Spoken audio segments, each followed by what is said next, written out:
Retrouvez le débat de Smart Impact avec Veolia.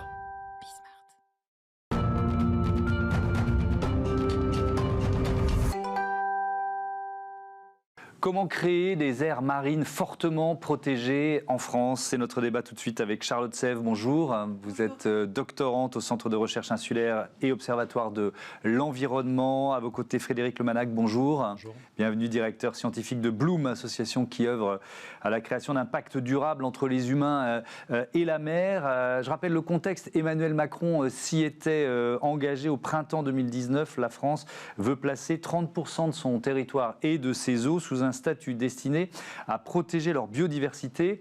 Alors, les terres étant sous l'emprise des activités humaines sont surtout de vastes proportions d'océans qui sont potentiellement concernés. On peut dire ça, Charlotte Sèvres ? C'est d'abord l'océan qui, si on réussit à remplir cet objectif d'Emmanuel Macron, qui sera mis à contribution, entre guillemets. Oui, c'est tout à fait en cohérence avec les objectifs internationaux. En fait, on parle de 30 by 30, donc protéger 30% de l'océan d'ici 2030. Ouais. Et ce sont les recommandations des scientifiques pour un océan en bonne santé. On n'a qu'un seul océan.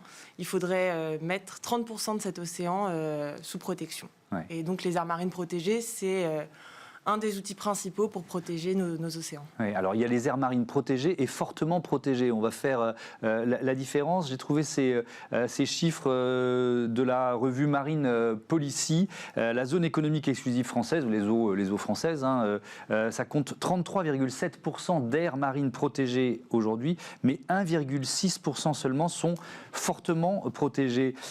C'est quoi la différence, Frédéric Lemanac ? La différence, c'est que la majeure partie de ces 33% en fait, correspond à des zones où on peut pratiquer la pêche, y compris avec des méthodes de pêche qui sont fortement impactantes. Ouais. On peut aussi développer des parcs éoliens, on peut développer le tourisme, on peut développer tout un tas d'activités humaines. Donc en quoi elles sont protégées ? C'est bien la question. Et donc c'est le cœur du débat, c'est qu'on a des grands objectifs internationaux qui sont louables. Effectivement, on a besoin de protéger une grande partie de l'océan pour aussi faciliter l'élasticité de l'océan face au changement climatique, face à l'effondrement de la biodiversité. On a besoin d'avoir un océan qui est protégé. Or, on ne le protège pas. Et en Europe, par exemple, il y a quasiment 60% des aires marines protégées dans lesquelles on pratique encore le chalutage de fond. Et donc, on chalute même plus dans les aires marines protégées qu'en dehors, ce qui prouve bien que ces aires-là sont au bon endroit, quelque part, mais elles ne sont absolument pas protégées. D'accord, donc elles ne portent absolument pas bien leur nom. Donc, le fortement, si on rentre dans le détail, pour vous, ça changerait quoi concrètement? Il faudrait que ça change quoi si on dit aire marine fortement protégée? Alors, ce n'est pas forcément une aire marine protégée qui est fortement protégée. C'est pas forcément une réserve intégrale où personne n'a le droit d'aller, y compris les scientifiques. Ça, il en existe, c'est vraiment très très faible, et il en faut.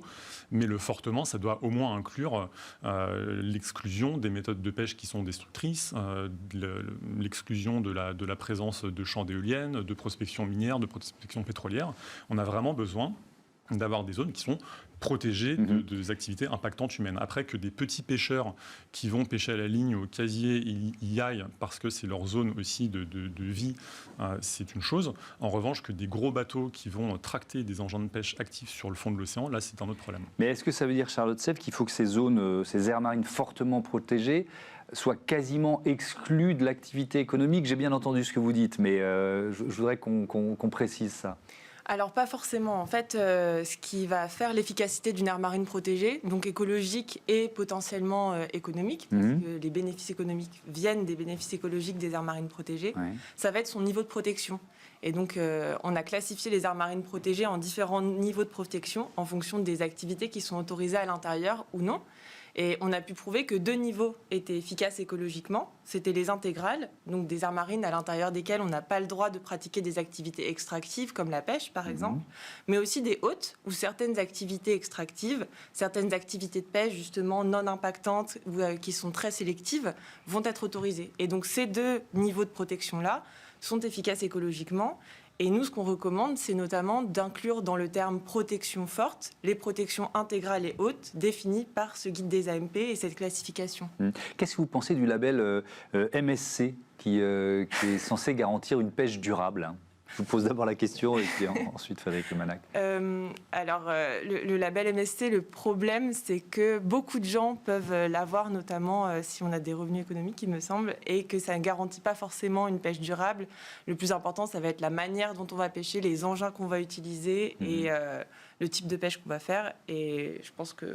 Oui, je sais que vous l'avez épinglé chez Bloom, donc je voulais d'abord entendre Charlotte Bloom, Sèvres. Qu'est-ce que vous en pensez de ce label ? Pas grand-chose de bien, malheureusement. Ouais. En fait, c'est un label qui, comme beaucoup de labels dans d'autres secteurs aussi, paraît bien sur le papier. Mais en fait, quand on regarde année après année ce qui est certifié, on se rend compte que c'est principalement de la pêche destructrice à fort impact, et notamment de la pêche dans les aires marines protégées. C'est-à-dire que les aires marines protégées dont on parlait tout à l'heure en Europe, qui sont censées être protégées, sont chalutées. C'est-à-dire que des bateaux qui vont tracter des engins de pêche impactant sur le fond pour capturer quelques poissons parmi tant d'autres sont actifs dans ces aires marines protégées et prétendent et sont certifiés par le label MSC. Donc en fait, ça ne veut pas dire grand-chose. Le label MSC autorisant à peu près toutes les méthodes de pêche au monde, sauf le poison et l'explosif, à être certifiés. Donc c'est vraiment assez limité. Il y a de la marge, mais faire cohabiter l'activité des pêcheurs, parce que je me mets à leur place, et la biodiversité, est-ce que c'est possible d'après vous ? Bien sûr, c'est possible, mais on a besoin d'avoir des zones qui sont préservées, protégées, parce que justement ces zones-là permettent aussi d'avoir... des bénéfices en dehors de ces zones-là, c'est pas parce que c'est pas mis sous cloche. En fait, les bénéfices de reconstitution des écosystèmes, de reconstitution des populations de poissons dans ces écosystèmes, ensuite sortent de ces aires marines protégées. Donc, avoir une aire marine qui est vraiment protégée, qui remplit son rôle, permet d'avoir aussi des bénéfices autour de ces aires marines protégées. Donc, on a besoin, on peut faire ce quadrillage en fait du territoire. On a besoin d'avoir aussi des aires marines protégées partout. Le problème de l'étude que vous avez citée dans Marine Policy. Oui. Une des conclusions, c'est que 80% des 1,6% protégés en France, c'est les terres australes. C'est les terres australes. Ouais. Donc c'est là où vous avez quelques... C'est facile parce qu'il n'y a pas beaucoup de, beaucoup de pêche par là, c'est ça ? C'est là où la pêche est la plus rentable en France. Ah oui. C'est 2 ou 3 espèces qui sont extrêmement bien valorisées pour les marchés asiatiques ou américains. Donc c'est vraiment une mine d'or pour les pêcheurs qui ont le droit d'aller pêcher là-bas, sauf que ça gêne quasiment personne. On a besoin d'emmener justement ces aires extrêmement bien protégées aussi sur le territoire métropolitain.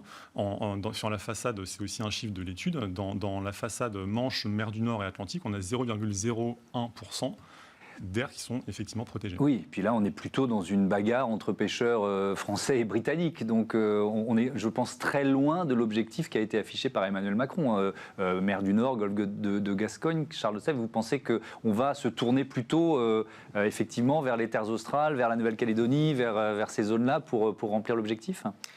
C'est ce qui a l'air d'être mis en place avec la stratégie actuelle sur les aires marines protégées en France, qui par exemple veut encore agrandir cette zone des terres australes et atlantiques françaises, des TAF. Il y a aussi une zone entre Madagascar et les Comores qui est prévue en extension, c'est ça ? C'est ça, les Glorieuses, où ils veulent transformer le parc marin en aire marine protégée, en réserve. Ce qui est très bien, en fait. On a besoin de réserves, de sanctuaires, ce qu'on appelle des sanctuaires, un petit peu offshore, loin des activités, qui préservent aussi. Mais on a aussi besoin de gérer les endroits où il y a beaucoup d'activités humaines et la surpêche. Par exemple, en Méditerranée, tout compris, on dit qu'on a protégé 6% de la mer Méditerranée, mais seulement 0,1% ou 0,2%, je crois, est effectivement protégé. Alors que la mer Méditerranée, c'est une des mers où il y a le plus d'activités touristiques, le plus d'impact et où les espèces sont le plus menacées. En fait, le problème actuel, c'est pas seulement le fait qu'on n'ait pas des niveaux de protection dans les objectifs qui soient clairement définis, ce qu'on disait tout à l'heure, mais c'est également qu'il n'y ait pas d'impératif de répartition équitable de ces différents niveaux de protection. Par exemple, ça pourrait être super de faire des protections par bassin ou par façade maritime, au lieu de tout mettre dans les TAF, dans les Glorieuses, ce qui est important, mais c'est aussi important de protéger les façades métropolitaines, par exemple. Oui, mais à ce moment-là, on impacte les pêcheurs métropolitains avec l'impact politique que ça suppose. Alors oui, mais il y a 2 éléments importants entre aires marines protégées et pêcheurs. C'est ce que vous évoquiez précédemment, le fait que les bénéfices vont déborder des aires marines protégées. Mais ça, les pêcheurs l'entendent, ça ? Ah oui, mais on a prouvé dans plusieurs études qu'il y avait notamment, ils savent, dans les critères de choix, par exemple de certains pêcheurs, pour choisir où est-ce qu'ils vont aller pêcher, les aires marines protégées sont citées dans les 3 premiers critères de choix. Donc ils savent qu'ils vont aller autour des aires marines protégées et qu'il y aura plus de poissons. Donc ça se voit directement dans le comportement et la dynamique des pêcheurs.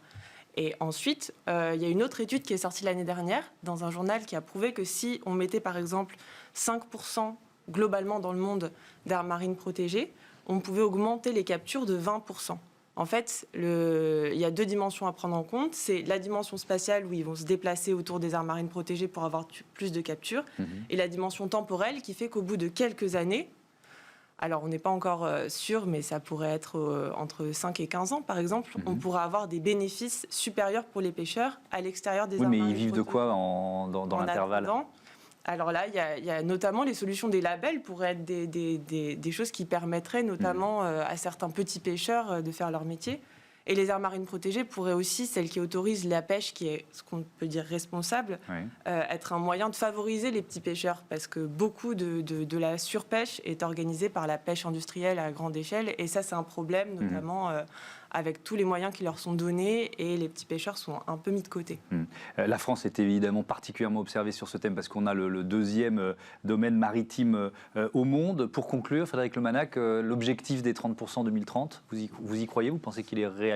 Il est réalisable sur le papier, c'est certain qu'on va l'avoir. D'ailleurs, l'étude que vous avez citée dit qu'on est déjà au-delà de 30%. D'autres, on est au-delà sur les aires marines protégées, pas fortement protégées. Pas fortement protégées. 10% d'aires marines fortement protégées d'ici 2030, j'ai un peu du mal à y croire, notamment parce que en métropole ou sur d'autres bassins, on a beaucoup de tensions entre différents acteurs. Et donc ça va être très difficile de passer outre. Donc est-ce qu'on va avoir quelques énormes aires marines très protégées là où personne n'est? C'est possible, mais en tout cas, je crois que ça va être très difficile d'atteindre 10% d'ici 10 ans. Eh ben, on suivra ça dans Smart Impact et on donnera la parole dans quelques jours à des pêcheurs aussi sur ce thème. Merci à tous les deux d'être venus débattre. On passe tout de suite à Smart Ideas, la bonne idée du jour.